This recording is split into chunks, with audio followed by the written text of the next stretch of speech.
Hey everybody, what's going on? Hexlex here. Got another Master Duel video for you. It's time. It's the time that we've all been waiting for. Some of us have been looking forward to it, others may have been dreading, but either way, it is time for the wrath of Arise-Heart to descend in Master Duel. And today we're going to be particularly looking at how Kashtira will do its combo lines with our Kashtira combo guide. I think that there are a lot of different ways that you can play this deck, not just in terms of how you build it, but also in terms of how you make your plays. And we'll be going over a variety of things you can do in terms of one-card combos that play into a more full setup, ones that play around Nib, and then some more extensive combos after that. This is the build that I will be using to combo with, but of course, just a very small selection of the actual Kashtira cards are actually required in order to make these plays. This is also, by the way, if you were curious, the initial build that I've been testing out and the one that I will be doing a deck profile of that should be coming tomorrow. So let's go ahead and start taking a look at some of these combos here. Alright, so as you can see, we have actually a very good opening hand here. As always with the combo lines, I'm only going to be using the relevant cards. There are other plays you can do if you open other combinations of cards, but we're going to start off with the one-card plays first, and a lot of the one-card plays, in fact, pretty much all of the one-card plays, all revolve around Kashtira Unicorn. In a lot of ways, when deck building, I like to think of this deck kind of similarly to Math Mech, and Unicorn is kind of like circular, where if we can just get to Unicorn, then we can have our full setup just by itself. So, we're going to go ahead and start by special summoning the Unicorn. We'll go ahead and drop it down right here, and we'll go ahead and activate the Unicorn's effect. Going to use that to add the Kashtira Theosis from our deck to our hand. So we're going to go ahead and drop the Theosis right over here, target the Unicorn naturally, and this will allow us to special summon a Kashtira monster of a different attribute. We're going to special summon Fenrir, throw it right there, in defense mode. Remember that Theosis always summons in defense mode, so if you're trying to OTK with it or something like that, not going to work necessarily, because it will summon in defense mode. But anyway, we're going to go ahead and use Fenrir to grab ourselves a Riseheart. Now, we do already have the Riseheart in hand, but like I said, we're making these plays assuming that Unicorn is the only live card in our hand. After this, we're going to want to Exceed Summon for our Kashtira Shangri-Ira using the Fenrir and the Unicorn. I'm just going to drop that right over here. Oh, it is worth noting that Ira might actually want to go in the extra monster zone. You know, just kind of depends on the situation or like the deck or whatever you want to out, etc., etc. But this is mostly just going over the combo itself. We're going to special summon the Riseheart next. And I will activate the Riseheart's effect. And we're going to banish the Kashtira Big Bang. Now this will allow our Riseheart to go to level 7. And because we've also banished cards from the top of our opponent's deck face down, we also get to activate the Shangri-Ira effect too. Alright, we'll go ahead and lock one of our opponents. You know, it's really honestly up to you if you want to lock a monster zone or a spell trap. I'm kind of in the camp of locking one of the pendulum zones. If you are going to lock a spell trap zone, definitely lock one of the pendulum zones, because only locking one monster zone doesn't really accomplish much, because they can still play in 4, but if you take out one of the pendulum zones, that is definitely it's a pretty big screw you to exactly pendulum decks. But also going to use the Big Bang effect here, targeting the Shangri-Ira. That will allow us to add and then special summon one of the materials attached to it. Alright, we'll use Big Bang to get... it doesn't like... I mean, it kind of does matter, because your Shangri-Ira might get negated during your opponent's standby phase, so in that case, I think I like getting Fenrir here. Then we can just drop that right over here. Actually, should have put Riseheart over here, but would have played around Relinquished Anima a little bit better. Since we've used one of Shangri-Ira's effects, we can summon the Arise-Heart now, only using one material, so I'll just use the Riseheart and throw a Riseheart right over there. And there you have it. So that is a pretty typical turn 1 combo with only Unicorn. That ends us on the Shangri-Ira, the Fenrir, and the Arise-Heart. And then during your opponent's standby phase, you can use Shangri-Ira to then get the Unicorn out of the main deck. If you wanted, you could also do it the other way around. You could use the Big Bang to summon the Unicorn off of the Era and then use the Era effect to summon Fenrir from the deck. But I like getting the Fenrir out first because it offers more immediate threat of a card on the field getting banished. Whereas, you know, the extra deck banish is a good effect, but might not necessarily present as much of a disruption to your opponent. So, again, pretty typical one-card combo, but there are variations of this. So, let's see a different variation of the one-card combo. Alright, so, wow, we opened a hand that was just straight all gas, but again, we're actually going to ignore all of it except for Kashtira Unicorn, that one. We're going to ignore all of it except for Kashtira Unicorn because I'm going to show you another one-card combo.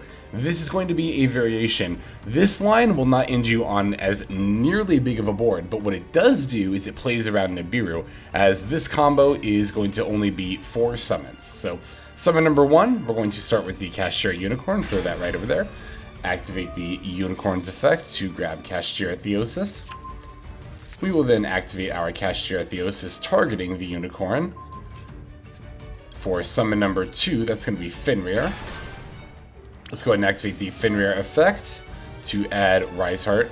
Again, I know, I already have 2, but only comboing with the 1 Unicorn here. Riseheart's effect to special itself will be summon 3. We'll activate the Riseheart now in order to banish... I mean, it doesn't like super duper matter. I mean, it can actually matter. But if we want to stay under 5 summons, we don't want to do something like Big Bang. I mean, not that we have an Exceeds monster on the field anyway. I guess I just banish something random like Ogre here. And now we are going to go into the Arise-Heart using 1, 2, and 3. We're not going to summon it via its own effects, but rather we are going to actually use 3 level 7 monsters to play the Kashtira Arise-Heart right over here. So, again, while this does not net you the Era or the Fenrir and Unicorn, again, what it does do is it plays under Nibiru as Arise-Heart is summon number 4. So, in this turn, you don't have to worry about getting your board wiped, as after a Nibiru, it can be very, very hard to recover. In fact, it's often very much impossible for Kashtira to recover on the same turn that they get hit with a well-timed nib. So, if you know your opponent has it, or if you're concerned your opponent might have it, then this would be the line to play with. As far as which I prefer when it comes to going first, I think generally if I am not hit with a Maxx, well, even if I am hit with a Maxx, I probably wouldn't summon this much, but generally speaking, you know, the odds of your opponent having Nib are less than your opponent not having it. So I prefer to do the full combo line. It just pays off more often, but there is merit to playing this way as well. It really just depends on the situation, honestly, but... Alright, there are the one-card combos. Let's go ahead and see some more extensive plays that the deck is capable of. Okay, so our next combo line, because you're probably asking yourself at this point, like, okay, well, what do I do if I don't open Unicorn, right? The one-card combo line, opening Unicorn seems easy enough, but what if you don't?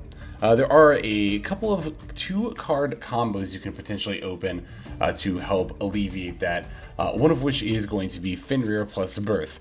I will note that I did Prosperity for 6 in order to find the Birth here, so that doesn't really affect the combo at all. I just wanted to, in case you notice like weird ratios in my main and extra deck, just wanted to point that out real quick before we started. So, yeah, we'll start with this combo line here. I'm going to special summon the Fenrir right over here. Let's go ahead and activate the Kashtira Fenrir's effect and add ourselves the Unicorn.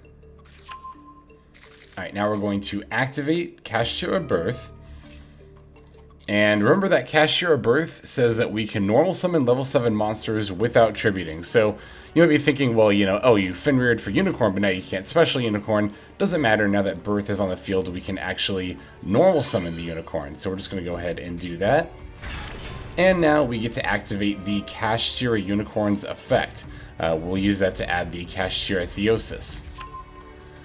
One important thing to note, we're going to activate Kashtira Theosis, and you do need to activate it right now, because if you, for example, overlaid these two for the Shangri-Ira first, you would not be able to special summon the Riseheart, which is what we're going to summon here, and you definitely want to put Riseheart out on the board right now. But again, Ira is fire, and so is Riseheart, and this needs to summon a Kashtira monster with a different attribute, so definitely want to use this before we overlay. Target either one of our monsters, it doesn't matter. And then we can summon the Fenrir, the Riseheart. Alright, now before we activate Riseheart's effect, let's activate summon the Ira rather. And you want to summon Ira before you activate Riseheart, because that will allow you to zone lock and then also summon a Riseheart with only one material, because then you will have activated one of Ira's effects. So, Riseheart's effect, let's banish the Big Bang. Banish 3 cards from our opponent's deck. It will allow us to activate the effect of Shangri-Ira. Again, I am going to zone lock one of the Pendulum Zones, but you could do a main monster zone if you wanted to, but I tend to think this is a little bit better. And then we're going to use Big Bang. This is pretty much the same as the end of that other combo line at this point, right? We're going to use Big Bang on Ira and summon one of the materials that's attached to it. Again, I like doing Fenrir. You can throw the Fenrir down right here.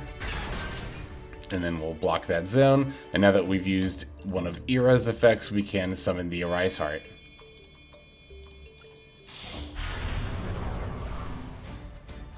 And there you have it. So that pretty much gets us the same thing that Unicorn got us, right? It did require 2 cards, but again, if we don't open Unicorn, there are a couple of options. And as we saw, Fenrir plus Birth is in fact one of those. Let's go ahead and take a look at another combo line here. Okay, so we're going to show off another 2-card combo here. Now, you're probably wondering why I have 6 cards in my opening hand. It's because I had Desires, banishing the top 10, and that got us the Fenrir, which we need for this combo line. But I just wanted to make sure that we had the actual hand and ability to do it before I went ahead and showed it, so etc, etc. So yeah, this one's going to be Fenrir plus Theosis. Also, we didn't banish anything essential, I believe.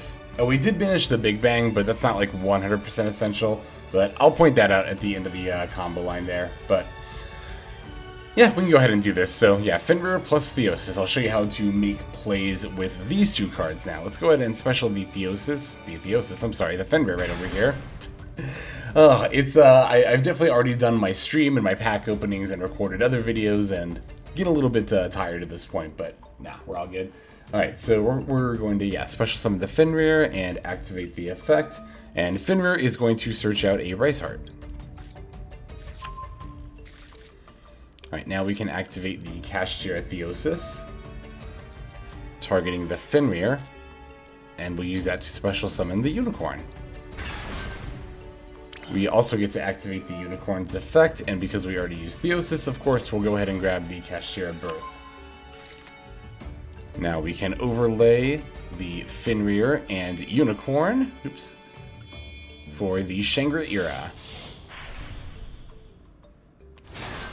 Alright, let's special summon the Riseheart and activate Riseheart's effect. And I would banish the Big Bang here, but we lost that on the Desires. But as we saw in 2 of the previous other combo lines, banishing a Big Bang here will allow you to summon one of the materials from the Shangri-Ira, but we don't necessarily need to do that to set up Fenrir and Unicorn here, because we have the Birth, right? So I can go ahead and banish the other Fenrir that's in my deck, for example, and that will allow us to activate the Ira effect. Oops, not that one. I'm again going to do the Pendulum Zone. And now we can activate Birth. First, let's go into the Arise-Heart using the Riseheart.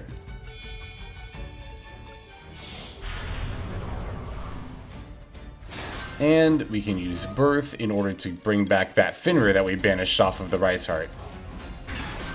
So again, even though our Desires lost us the Big Bang, we were still able to end on the same end board with this combo line here. If you did not lose the Big Bang there, then what you could do is you could use Big Bang to summon Fenrir, and then you could, if you didn't open, like I opened Ogre here, right? And actually still have a normal summon, which is kind of wild. But what you could potentially do is banish the Ogre if you play it. You don't always have to play this card. In fact, it's probably suboptimal. This card is probably going to end up coming out of the deck at some point, but you could banish an Ogre, you could banish an extra Unicorn. You just get an extra level 7 out of it, which is pretty sweet. But yeah, there is that 2-card combo line.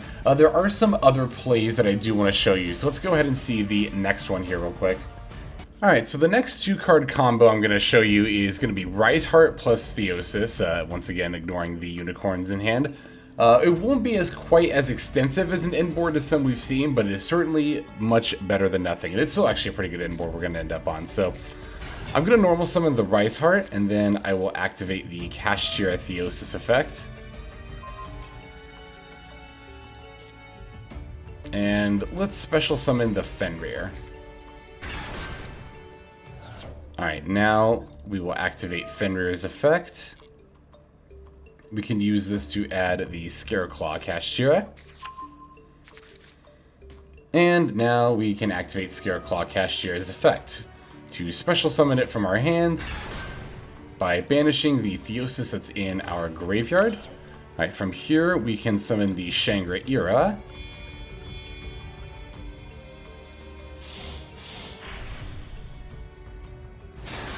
Alright, now let's activate our Riseheart's effect. I don't think it super matters what we banish here. Well, you know what? Actually, we can do the Big Bang. You know, it's funny. I said this wasn't as extensive of an end board, but it is actually just the exact same end board. I totally forgot about this. Alright, and then we can use Big Bang's effect on the Ira. The thing that I thought, and it actually doesn't even matter, but the thing that's, you know, kind of, I guess, different for the most part is that we have the Scareclaw Kashtira here instead of the Unicorn, but like I said, that doesn't really affect anything because we have the Fenrir. Alright, let's wheel the Fenrir to hand, and then we can throw it down on the field. And now, because we've used the Ira's effect, we can plop down the Riseheart right over here. So yeah, wow, I actually kind of, I ate my own words in a good way on that one. I thought that this combo, for some reason, had my head ended on a you know, kind of lesser end board, but it is actually the same that we've just been doing, as you can see here. The Riseheart plus Theosis will get you the Arise-Heart Fenrir plus Ira that will, of course, summon the Unicorn during the standby phase. Beautiful. Yeah, let's go ahead and just see the next combo line here. Okay, so I'm really glad that I opened a hand like this because I wanted to show how to weave a certain extra deck card into your combo line. You might have noticed that, of course, you know, we are mostly an Xyz deck, but we do have the ability to synchro summon. We're playing the Baronne de Fleur here. And we have the ability to summon that because of Ash Blossom and Joyous Spring being a level 3 tuner. So if you open a hand like this, where you have like Unicorn, Ash Blossom, and Birth, or I think Fenrir, Ash Blossom plus Birth will get you, I mean, that'll get you like some amount of plays, but let's do Unicorn plus Ash Blossom plus Birth because we open those here. So let's start by special summoning the Kashtira Unicorn. Activating the Unicorn to grab the Theosis. If we'd open Theosis, we could just add Birth here as well. Alright, now it's pretty much just as simple as normal summoning the Ash Blossom at this point, and then we can Synchro Summon for the Baronne de Fleur. I'll throw that, I'll put it over here. Alright, now we activate our Kashtira Birth and use the effect. Let's get back that Unicorn that got put in our graveyard. From there, we will activate our Kashtira Theosis on the Unicorn. And we'll grab ourselves a Fenrir. Let's use Fenrir's effect to get the Riseheart. I mean, at this point, it's just the same, I think, pretty much as like the one-card combo line, right? Go Unicorn and Fenrir into the Shangri-Ira.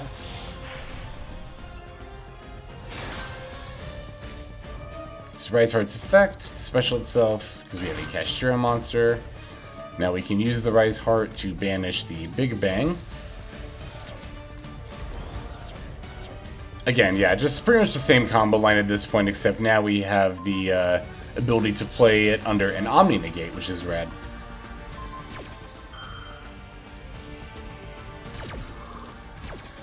Alright, let's Big Bang for the Fenrir.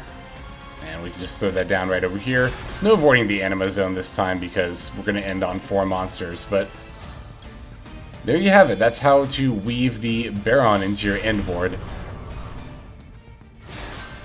You do need to open the Ash Blossom, of course, but you also need to have Birth or Theosis in your hand alongside the Unicorn to end on the full board plus the Baronne like this. So there we go. That's pretty much all of the combo lines I got for you for this video. So I hope you found this helpful. You know, especially on day one, it can be very tricky to play these newer decks, but hopefully this was able to be of some use, and if it was, definitely don't be afraid to let me know in the comment section below.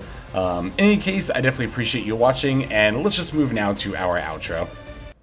Alright everybody, that's going to do it for this video. Thank you for watching it all the way to the very end. That means a whole lot to me, and it's also a fantastic way to support the channel. And if you're interested in supporting the channel in other ways besides YouTube, there are plenty of ways to do that. If you check out the description below, you'll find a bunch of links down there. One of them goes to my Patreon. You're actually seeing the names of everyone subscribed to the Patreon on the screen right now. So if you're interested in getting your name in the credits here at the end, if you want to see more daily Master Duel content, or if you're interested in one-on-one private coaching sessions, I offer all of that on Patreon. I also stream live on Twitch. Feel free to go ahead and click that link and follow and or subscribe there. I also have the Discord community, if you want to follow that link, where hundreds of duelists have already signed up. Free to join, and you can just come hang out, talk about the game, and chill in general. Final link that's going to be in the description is my Twitter. You can follow that if you want some more notifications of what's happening with the channel. So, all in all, thank you all so much for watching, and I hope you have a fantastic day.